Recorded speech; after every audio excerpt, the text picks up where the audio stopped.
Hawak na ng Commission on Elections o COMELEC and Bank ang rekomendasyon ng kanilang Law Department kaugnay sa ginawang investigasyon ng fact-finding team sa Certificate of Candidacy o COC ni suspended Bamban Tarlac Mayor Alice Go. Nakalagay sa rekomendasyon ng kanilang Law Department na sampahan ng reklamong kriminal dahil sa material misrepresentation si Go at magsagawa ng preliminary investigation. Kung ano man yung aming mapag-uusapan patungkol sa bagay nito, hopefully kahit na early part ng next week, magagawa namin yan.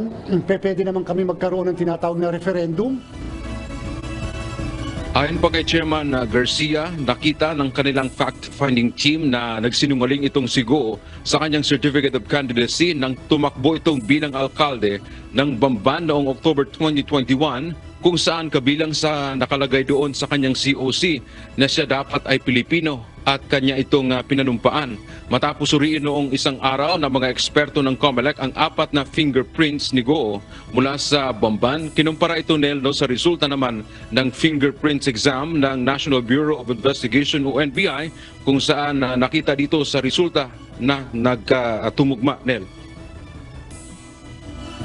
Lahat po yan pare-pareho at iisang tao lamang ang may-ari ng mga fingerprints na ito. Yan, base po sa findings ng ating mga eksperto at ng ating pong ng ating investigating panel ay kay Mayor Alice Go.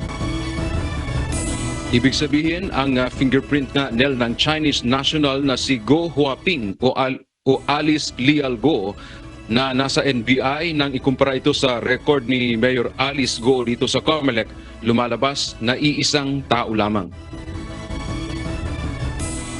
Humingi na ng formal na approval ng Commission and Bank. So ito po ay ating kaagad ikukonsulta sa Commission and Bank.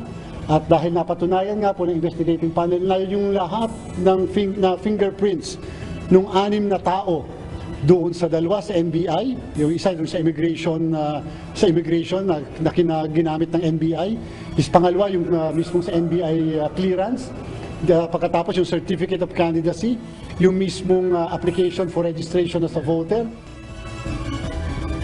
Ang resulta ng fingerprint examination na ginawa ng mga eksperto sa COMELEC ang siyang naging batayan ng kanilang Law Department na sampahan ng reklamong election offense si Go na sa pagsasabi nitong Pilipino siya pero pinatunayan ng dokumento na siya ay Chinese national. Dagdag pa rin Garcia, tatalakay nila sa susunod na en-banc hearing ang rekomendasyon ng kanilang Law Department.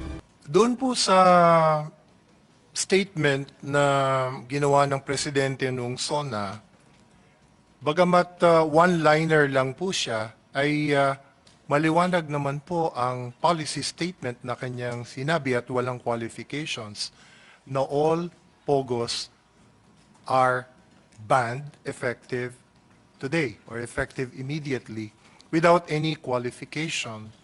So from our point of view, since ganun po kalawak ang sinabing policy statement ng Presidente without any qualification, then we believe that everything was covered by that policy statement. So everything including CEZA and all other export processing zones, anumang POGO sa loob nila, banned na rin po? Ganun po ang dating sa amin ng policy statement ng Presidente. All POGOs without any qualification. Nagkakasundo po tayo ng komite at ang Office of the Solgen. Tapos, Solgen, ano na pong update dun sa cancellation ng, sabi ng PSA, irregular birth certificate ni Alice Go? Yun pong the first petition that the OSG filed was a petition for cancellation of the birth certificate to render null and void the delayed registration of the birth certificate of Mayor Alice Lial Go. And we filed that with the Regional Trial Court in Tarlac City because that's where the Office of the Civil Registrar is located. And under the rules of court, that's where we should file that kind of petition. And it has been raffled, Your Honor, and the hearing of this petition has been set sometime in September. I think September 18, if I'm not mistaken.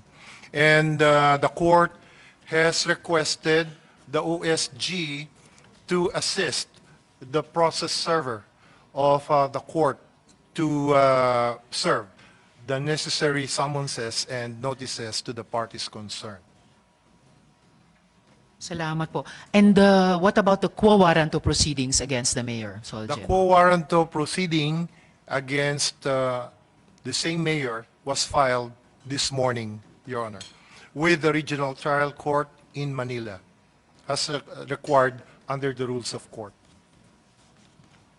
Maraming salamat, Solgen, at mabuhay po para doon. It's very satisfying for the committee masaksihan namin na yung investigasyon namin is also in support of yung coordination among different government and constitutional bodies para masingil yung accountability. And of course, element yun ng pagbigay ng hustisya sa mga victim survivors. So yung I believe yung pagmatch ng fingerprints ng NBI, yung investigasyon nga namin, the documents brought forward by Sen. Sherwin were all part of pati itong co-warranto proceedings nyo na ngayon. So salamat po para doon at The mabuhay OSG po would kayo. like to express its gratitude to the committee, Your Honor, because in the beginning, we have found difficulty in putting things together. There were certain facts pertaining to a certain Alice Leal Guo, and there were another set of facts pertaining to a person named Guo Huaping. But because of the revelations, because of the findings made by this committee, most especially with the testimony of the National Bureau of Investigation, which stated that those two persons or those two names pertain to one and the same person, the job of the OSG in consolidating everything and coming up with a solid petition for quo warranto was accomplished. Was there any instance na after ng transaction, nakausap niyo pa si Alice Guo at Hindi na po. dito po in relation to the Hongsheng and Zhu Yuan? Hindi na po. Kaya nga po, nagtataka ako kasi tinignan ko sa SEC portal, may nakalagay pa na increases ng capitalization. Correct, oo. So I was curious kung sino ang gumawa nun. Kasi baka, naisip ko rin yun na pwedeng i-implicate nila yung pangalan ko without my knowledge, tapos lalabas ako ang may gawa. So from there, as per my letter, sinend ko pati yung mga copies ng increases, in-indicate ko doon na hindi ako nakabase sa kapas. Yung pangalan na nakanotaryo doon is the same name na binanggit ni Alice doon sa May 22 hearing wherein I have a transcript of that hearing. So from there, nakita ko na ito yung it's the same person na gumawa ng contract dun sa chopper niya sa yung May 22 hearing na yon. Ito si Attorney Philjoy. Yes, sir. Correct. Sino ho nagbayad ng professional fee ninyo nung in-incorporate niyo ang Hongsheng? Ang usual procedure, sir, is when I finish the work, I send the billing.